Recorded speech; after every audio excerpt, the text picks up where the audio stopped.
Essa discussão da privatização, que você tem toda a razão, ganha ainda mais fôlego diante dessa crise que a gente está vendo desde sexta-feira passada. São Paulo, não preciso nem falar aqui da importância que tem a cidade de São Paulo para o resto do país e na política também. O Trigueiro tem toda a razão, o debate da privatização está tomando a política em São Paulo.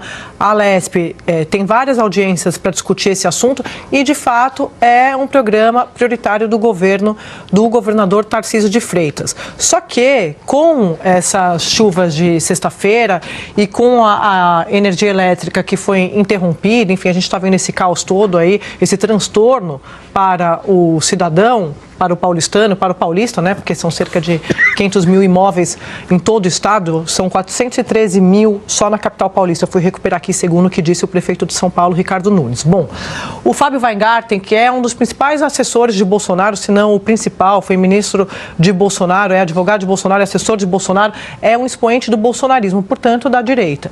Ele foi às redes sociais dizer que, em teoria, a privatização é maravilhosa, só que não, hashtag. E começou a fazer uma crítica sobre os bairros de São Paulo que estavam no escuro há mais de 30 horas. Ele fez esse tweet no dia 4 de novembro, tá? Aí ele fala, se com a energia o transtorno é enorme, imaginem se a companhia de água, está falando da Sabesp, é isso que o Trigueiro estava levantando aqui, cair nas mãos de grupos tão incompetentes quanto os de energia.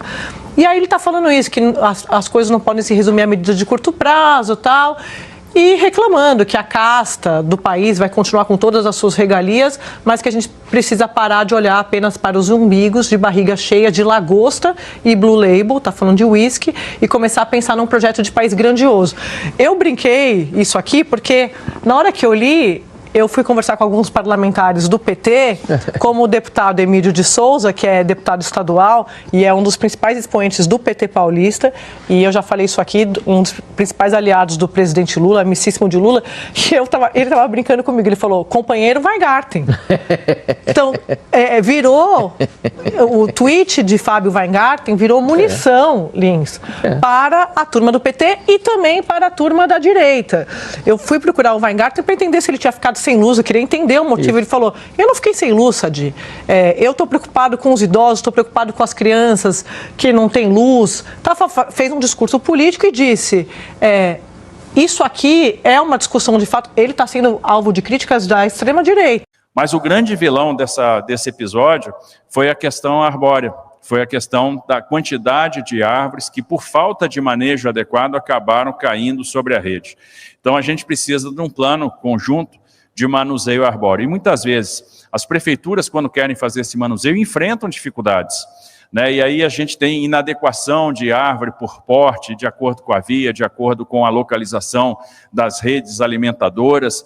Pelo que eu percebi esses dias e da reunião, me parece que é preciso melhorar um pouco mais o nível de responsabilização e o nível de exigência para as respostas. Eu creio que a gente precisa também avançar um pouquinho mais na questão da regulação.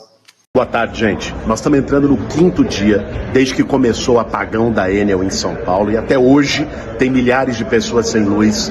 Gente que perdeu tudo, perdeu as coisas que estavam no freezer, na geladeira, carne, comerciante tendo prejuízo imenso, idoso sem elevador, pessoas acamadas, enfim, um cenário caótico.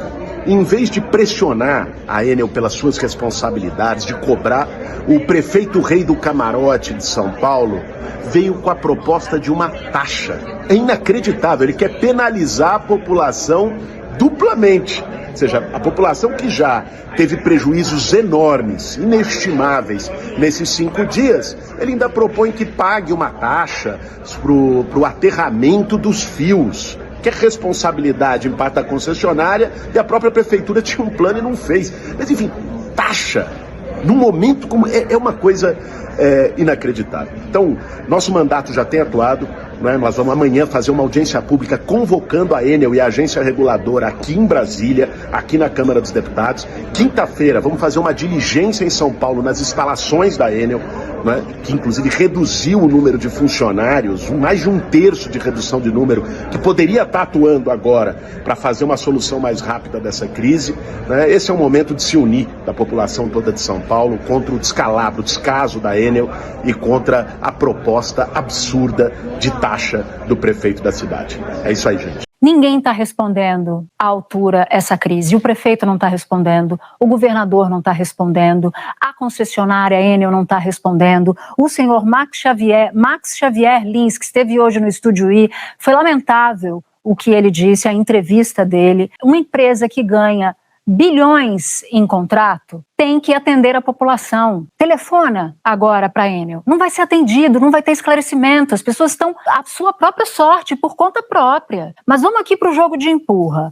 Ontem o governador do estado, Tarcísio de Freitas, culpou a árvore. E ao culpar a árvore, ele está culpando o prefeito Ricardo Nunes, aliado dele, sem dizer. Aí vem o Ricardo Nunes, o prefeito de São Paulo, e culpa a Enel, a concessionária, que vem aqui hoje e diz que a culpa não é de ninguém.